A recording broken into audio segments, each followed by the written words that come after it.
First question हमारे सामने है। फर्स्ट क्वेश्चन है good students always dash hard work, work या फिर वर्किंग, क्या होगा? देखिए तो इसमें कॉन्सेप्ट क्या छुपा हुआ है, इसमें कॉन्सेप्ट छुपा हुआ है ऑलवेज। ये अगर कहीं आ जाए ऑलवेज, तो ऑलवेज क्या करता है, हमेशा किसको दिखाता है? ऑलवेज हमेशा प्रेजेंट इंडेफिनिट को दिखाता है। प्रेजेंट इंडेफिनिट में क्या आता है? वर्ब की फर्स्ट फॉर्म आती है या फिर वर्ब की फर्स्ट फॉर्म में एस है, यस आता है। तो गुड स्टूडेंट्स बहुत सारे हैं, वर्ब की फर्स्ट फॉर्म आना चाहिए, आंसर क्या होगा? वर्क हमारा सही आंसर होगा। तो यहाँ पर क्या आंसर होना चाहिए? वर्क यहाँ पर सही आंसर होना चाहिए। आगे बढ़ते हैं। पहला कॉन्सेप्ट आपको समझ में आ चुका होगा, ऑलवेज आ जाए, नेवर आ जाए, एवरीडे आ जाए, एवरी मंथ आ जाए। जब हम डेली रूटीन की बात करते हैं, डेली हैबिट की बात करते हैं, तो उसको प्रेजेंट इंडेफिनिट में रखते हैं। सेकंड हमारा है the earth dash round the sun. इसमें क्या आएगा? मूव आएगा कि मूव्स आएगा कि मूव्ड आएगा? देखिए आपने एक शब्द सुना होगा यूनिवर्सल ट्रुथ। यूनिवर्सल ट्रुथ, जब कभी भी हम यूनिवर्सल ट्रुथ की बात करते हैं, अब आप पूछोगे यूनिवर्सल ट्रुथ क्या होता है? तो यूनिवर्सल ट्रुथ का मतलब होता है सार्वभौमिक सत्य, जैसे पूरी दुनिया माने, उसको बोलते हैं यूनिवर्सल ट्रुथ।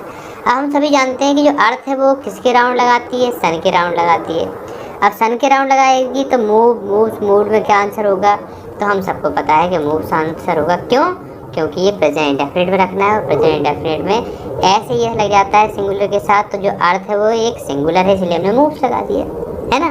तो दो कॉन्सेप्ट क्लियर हुए कि डेली रूटीन की बात होगी तो प्रेजेंट इंडेफिनिट, या फिर यूनिवर्सल ट्रुथ की बात होगी तो भी हम प्रेजेंट इंडेफिनिट का प्रयोग करेंगे। नेक्स्ट हमारे सामने है third question, don't make a noise, आवाज़ मत करो, शोर मत मचाओ। क्यों? द चाइल्ड इस समय सो रहा है। इसमें कौन सा कॉन्सेप्ट छुपा हुआ है? तो देखिए इसमें कॉन्सेप्ट छुपा हुआ है नाउ का। नाउ जब कभी भी आ जाए, नाउ आ जाए, एट दिस टाइम आ जाए, एट दिस मोमेंट आ जाए, ये सब अगर आ जाए, मतलब ऐसे शब्द आ जाए, डे बाय डे आ जाए, जो कंटिन्यूटी को दिखा रहे हैं कि एकदम चल रहा है, तो डोंट मेक अ नॉइज, शैतानी मत करो, आवाज़ें मत करो। क्यों? क्योंकि चाइल्ड सो रहा है, चल रहा है। तो आंसर क्या होगा? Is sleeping. तो यहाँ पर फाइनल आंसर जो है वो हमारा आ जाएगा इज स्लीपिंग। क्लियर? आगे बढ़ते हैं। तीन कॉन्सेप्ट हमारे क्लियर हो चुके हैं। नेक्स्ट हमारा कॉन्सेप्ट है fourth concept, my wife and I dash to the cinema every Sunday. देखिए फिर इसमें एवरी संडे आ गया। एवरी संडे आ गया तो किसको बता रहे हैं? एक रूटीन को बता रहे हैं। और जब भी रूटीन को बताते हैं तो कौन सा होता है? तो हमेशा प्रेजेंट इंडेफिनिट होता है। प्रेजेंट इंडेफिनिट में सिंगुलर के साथ ऐसे ही है, और प्लूरल के साथ वर्ब की फर्स्ट फॉर्म आती है। यहाँ पे माई वाइफ एंड आई लिखा है तो वर्ब की फर्स्ट फॉर्म आएगी। आंसर क्या हो जाएगा? गो हमारा सही आंसर हो जाएगा। आगे बढ़ते हैं। नेक्स्ट क्वेश्चन, पांचवा question, I dash his letter a week ago. चार कॉन्सेप्ट हमारे क्लियर हो गए। पांचवा कॉन्सेप्ट भी क्लियर कर लो। जब कभी भी किसी सेंटेंस में एगो लग जाए, एगो का मतलब क्या होता है? पहले, यानी कि पास्ट को दिखा रहा है, तो एगो लग जाए, बिफोर लग जाए, 2 डेज एगो लग जाए, 2 डेज बिफोर लग जाए, लास्ट मंथ लग जाए, लास्ट ईयर लग जाए, मतलब कभी भी पास्ट, रिसेंट पास्ट को दिखाएंगे तो पास्ट इंडेफिनिट होगा। और पास्ट इंडेफिनिट में लगती है वर्ब की सेकंड फॉर्म, इसीलिए आंसर क्या हो जाएगा यहाँ पर? रिसीव्ड यहाँ पर सही आंसर हो जाएगा, क्योंकि वर्ब की सेकंड फॉर्म तो क्या है? रिसीव्ड ही है। तो यहाँ पर इस तरह से हम कर सकते हैं। Okay, VED, RECEIVED। ओके, चलिए आगे बढ़ते हैं। अब हम छठवें क्वेश्चन की तरफ चलते हैं। सिक्स्थ क्वेश्चन की बारी है। Sixth question, my father dash to see me only a month ago. यहाँ पे भी एगो आ चुका है। एगो आ चुका है, हम समझ गए कौन सा टेंस है? हम समझ गए पास्ट इंडेफिनिट टेंस है। पास्ट इंडेफिनिट में वर्ब की कौन सी फॉर्म आती है? सेकंड फॉर्म आती है। सेकंड फॉर्म कौन सी है? ये रही भैया, केम। ये हमारी सेकंड फॉर्म है। आंसर क्या हो जाएगा? आंसर केम हो जाएगा, नो प्रॉब्लम, है ना। आगे बढ़ते हैं और क्वेश्चन नंबर 7 की बात करते हैं। Question number 7, it dash since 10 o'clock। मतलब क्या हो रहा है? रेनिंग हो रही है। कब से हो रही है? 10 बजे से हो रही है। अब बताइए, दिमाग लगाइए, क्या आंसर हो सकता है? इसमें कौन सा कॉन्सेप्ट है? इसमें कॉन्सेप्ट सिंस और फॉर का है। सिंस हमेशा, फॉर हमेशा किसको दिखाते हैं? टाइम को दिखाते हैं। किसके साथ टाइम आता है? प्रेजेंट परफेक्ट कंटिन्यूअस के साथ आता है। ढूंढो भैया, ढूंढा हमने, आंसर मिल चुका है हमें, हैज़ बीन रेनिंग। बिल्कुल सही आंसर है, तो यहाँ पे हैज़ बीन रेनिंग आंसर हो जाएगा। आगे बढ़ते हैं, 8th क्वेश्चन की बात करते हैं। Your classmate has been ill dash a long time. तुम्हारे जो क्लासमेट्स हैं वो बीमार हैं बहुत दिनों से। तो एक निश्चित नहीं है। निश्चित नहीं है तो क्या आएगा? देखो हम सबको पता है कि यहाँ पर अब हम लोग देख रहे हैं कि हैज़ बीन लग गया, हैज़ बीन और हैव बीन के साथ हमेशा सेंस और फॉर का प्रयोग होता है। लेकिन कॉन्सेप्ट क्या है? कॉन्सेप्ट है सेंस और फॉर। सेंस का प्रयोग कब होता है? पॉइंट ऑफ टाइम के लिए। जब भी हम पॉइंट ऑफ टाइम की बात करते हैं तो सेंस लगाते हैं। वहीं पे फॉर का प्रयोग कब होता है? पीरियड ऑफ टाइम के लिए। जब भी हम पीरियड की बात करेंगे, ड्यूरेशन की बात करेंगे, तो हम उसमें फॉर का प्रयोग करेंगे। क्लियर? आगे बढ़ते हैं, नेक्स्ट की बात करते हैं। He dash to the cinema tomorrow. इसमें कौन सा कॉन्सेप्ट है? इसमें कॉन्सेप्ट है टुमारो। टुमारो किसको दिखाता है? फ्यूचर इंडेफिनिट को दिखाता है। अच्छा, तो फ्यूचर इंडेफिनिट में क्या लगता है? विल और शैल लगता है। आंसर क्या होगा? विल को होगा। फ्यूचर इंडेफिनिट को दिखा रहा है ना, तो यहाँ पर आंसर क्या हो जाएगा? यहाँ पर आंसर हो जाएगा विल को। Is it clear? बिल्कुल क्लियर हो चुका है। आगे बढ़ते हैं, क्वेश्चन नंबर 10 की बारी है। You dash English for 3 years by the end of this year. इसमें कौन सा कॉन्सेप्ट है भैया? इसमें वाई का कॉन्सेप्ट है। वाई के साथ जब कभी भी टाइम आ जाए तो हमेशा वो टेंस कौन सा होगा? वो हमेशा टेंस फ्यूचर परफेक्ट होगा। ध्यान रखना कि वाई के साथ अगर कोई टाइम आता है तो वो टेंस कौन सा होता है? फ्यूचर परफेक्ट होता है। तो फ्यूचर परफेक्ट के लिए क्या आंसर होगा? फ्यूचर परफेक्ट के लिए विल हैव आंसर हो जाएगा। तो विल हैव लर्नड हमारा सही आंसर हो जाएगा। विल ये रहा, हैव लर्नड ये आंसर हो जाएगा। तो फाइनल जो आंसर हो जाएगा वो हो जाएगा विल हैव, और लर्न की थर्ड फॉर्म लर्नड होती है, इसलिए हमने यहाँ पे एंटी ये लिख दिया। आगे बढ़ते हैं, 10 क्वेश्चन हो चुके हैं, आधा वीडियो कंप्लीट हो चुका है। आशा करता हूँ कि आपको बहुत सारे कॉन्सेप्ट मिल रहे होंगे। नेक्स्ट की बात करते हैं। नेक्स्ट हमारा कॉन्सेप्ट क्या है? नेक्स्ट कॉन्सेप्ट है कि आई विश, मैं आशा करता हूँ, मेरे को ऐसी मेरी इच्छा है ना। तो आई विश मैं चाहता हूँ कि मैं एमपी का चीफ मिनिस्टर बन जाऊँ।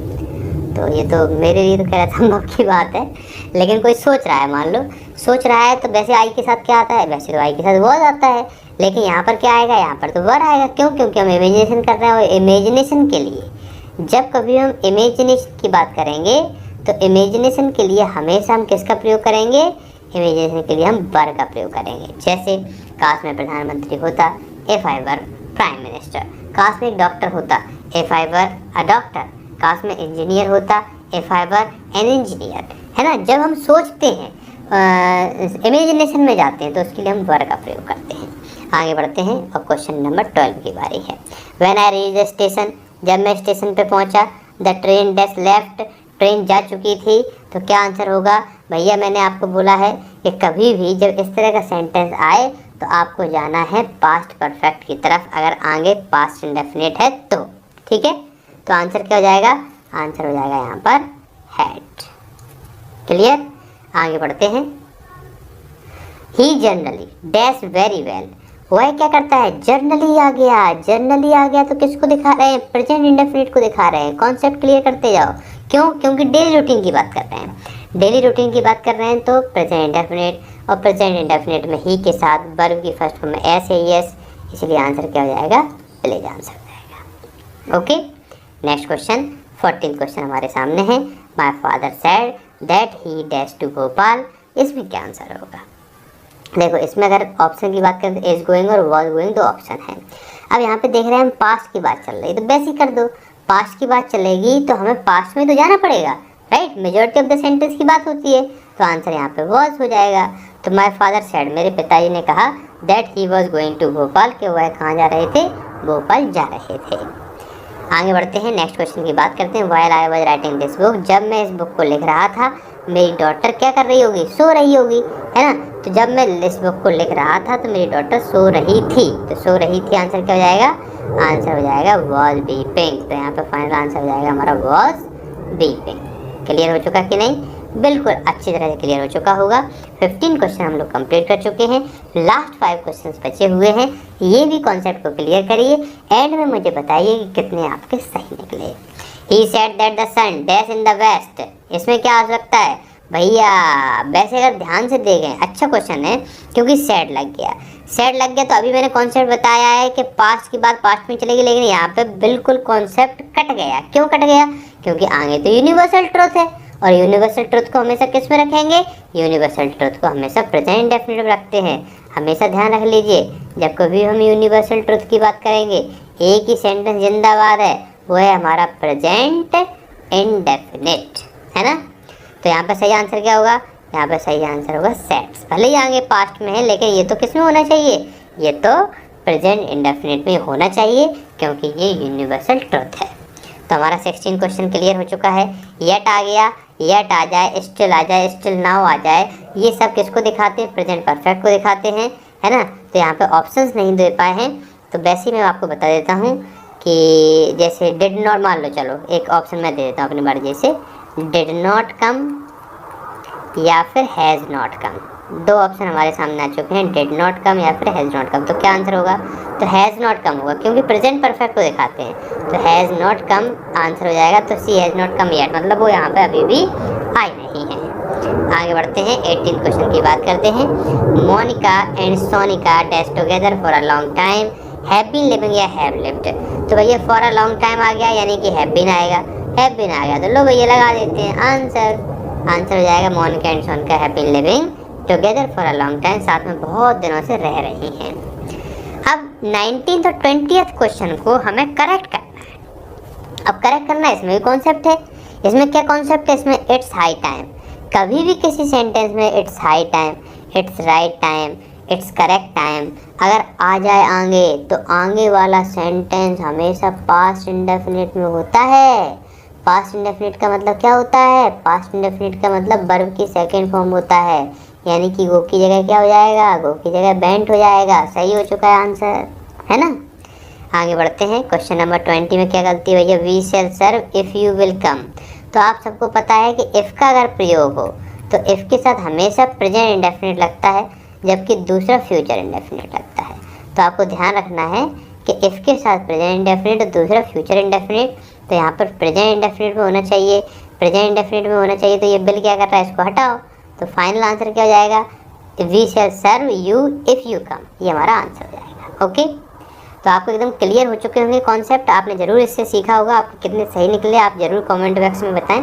चलिए बहुत बहुत धन्यवाद, मिलता हूँ नेक्स्ट वीडियो में। Thank you very much, thanks a lot.